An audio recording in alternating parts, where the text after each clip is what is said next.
Kilarigbo Live TV, ìkànnì amúlùdún àkọ́kọ́ tó ń gbé àṣà àti ìṣẹ̀lẹ̀ Yorùbá lárugẹ.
Thank you very much once again, ladies and gentlemen. My name is Olatayo.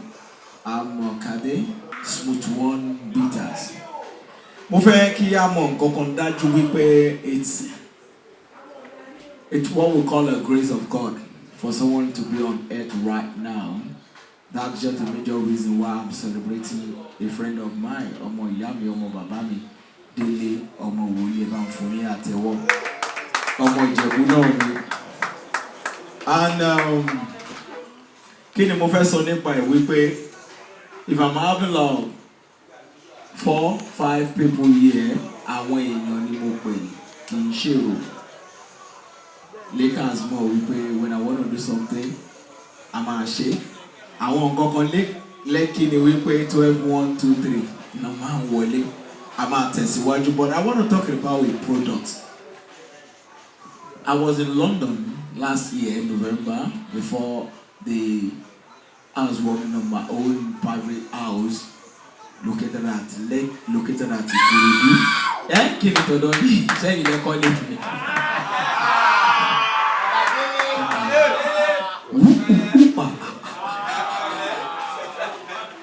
Mo wà ní London ní last year nígbà tí èèyàn kan wá bá mi. Bó ṣe wá bá mi, ó wá bá mi ní Menta. Only Ijebu, I was told you are around in London. Money, yes.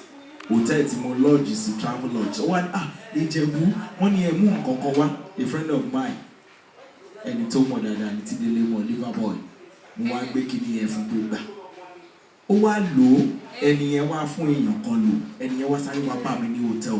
Ó ní Ijebu, ṣé mọ̀ pé láti ìgbà tí like 2-3 months tẹ́ ẹ ti wá sí London, ṣùgbọ́n the moment I took this thing, èmi àti ìyàwó mi máa ń níjà tẹ́lẹ̀, ṣùgbọ́n gbà tí mo gba nǹkan tẹ́ ẹ mú wá, ìjà parí. Ó pè mí lọ́kàn, ó pè mí ní gbogbo nǹkan.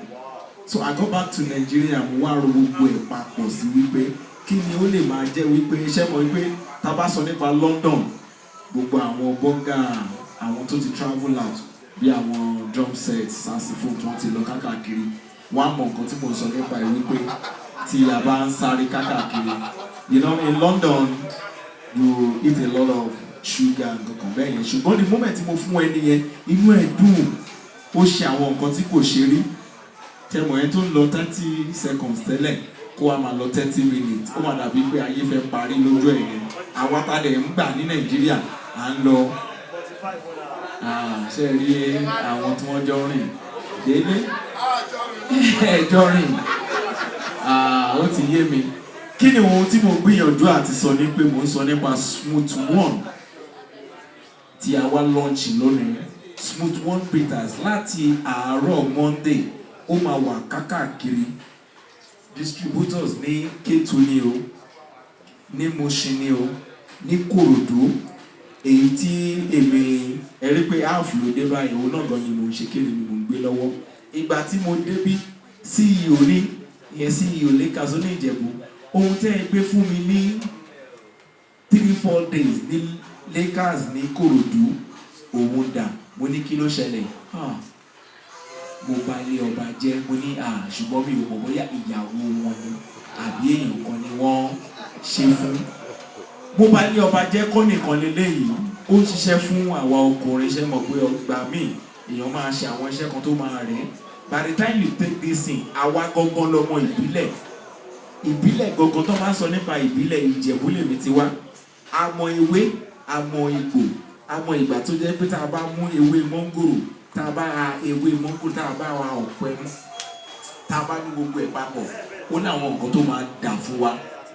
Kì í ṣe wípé mo dẹ̀ sọ fún èèyàn kan, mo ní ẹ ti ń gbádùn ẹ̀, ọ̀rọ̀ wípé a máa reduce quantity ẹ̀ ò ní sí bí ó ṣe wà yìí lẹ ṣe máa bá láti àárọ̀ Monday. Gbogbo ọkùnrin tí ó bá ti gbé, kí wọ́n á ṣe pé gbogbo ọkùnrin o, obìnrin tó bá wò wípé ó fẹ́ bá mi ò ní jẹ́ kí n mọ̀, ẹ jẹ́ kí àwọn obìnrin yẹn fúnra wọn kàn ṣe kéde kí wọ́n lọ dà á. Ọkọ mi máa dé, màá jẹ́ kó mọ̀ pé ìjàkadì gan ní alẹ́ yìí àjọ máa jà ni. Mo lè gbé lékè ní èkejì ẹ̀kẹta kó tó di pé èèyàn kan máa meet obìnrin. Kìíní tẹ̀ ń wò lọ́wọ́ mi yìí, Smooth One Bitters, ilé-iṣẹ́ tí a pò pọ̀ papọ̀ ní wípé nítorí pé kì í ṣe ó kọjá wípé kí ni mo pò síbẹ̀.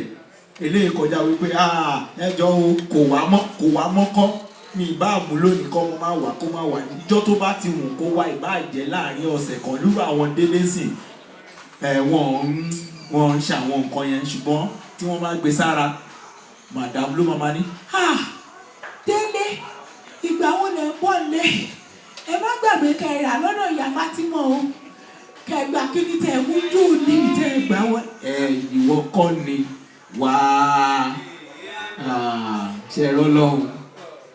Smooth One Bitters tí mò ń sọ nípa yìí ó wà fún anything above 18 years old tí a lè gbé sára, tí a lè mú. We have about 20 packs here today tá dẹ̀ máa fún ilé iṣẹ́ Lakers ìyẹn ní Ìkòyí bí tí ó máa wà ní Ìkòròdú láti máa gbà fún àwọn èèyàn, láti máa fún àwọn èèyàn láti wòye pé òótọ́ ni ohun tí Ìjẹ̀bú sọ. Ká tó wá tẹ̀síwájú lórí my body party, káwọn èèyàn tó wá dé, gbogbo àwọn tó wá bí àtàṣẹ́wó ni àti àwọn tí wọ́n ṣẹ́wó ni èèyàn ní gbogbo wọn. But ẹ jẹ́ ká tẹ̀síwájú nípa fàájì, ó pọ̀ létí àti ìdẹ́tàn.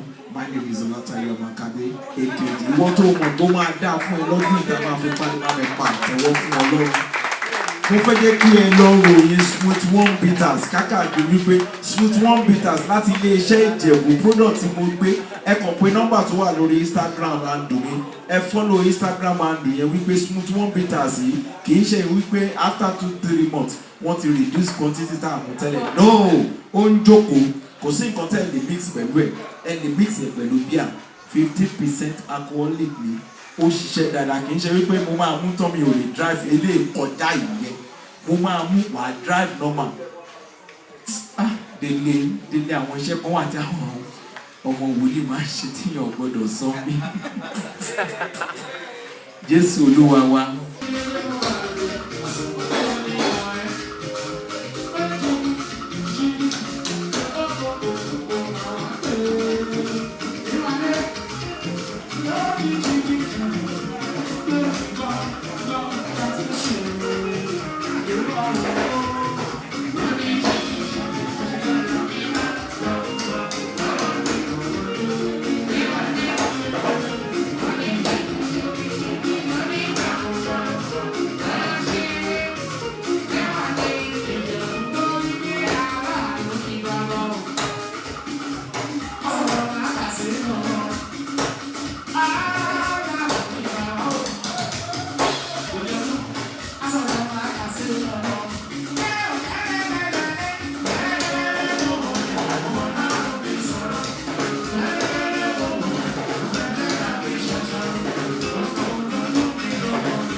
Kilarigbo Live TV ìkànnì amúlùdún àkọ́kọ́ tó ń gbé àṣà àti ìṣẹ̀lẹ̀ Yorùbá lárugẹ. Atagbantagba lóde tagbangba ló ti pápá tó ní kí ló ní tagbangba ó ṣe. Àwọn gbàǹkọ́gbì alárinrin ètò ọ̀dọ́ wa ló sodo sí. Mo lè má lè sọ òyìnbó púpọ̀ but nínú Yorùbá tí mò ń sọ àwọn kan yọ Yorùbá ń bẹ̀.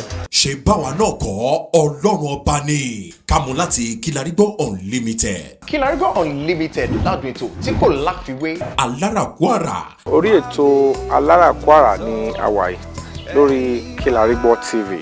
Mo lo ata, tomatoes, àlùbọ́sà,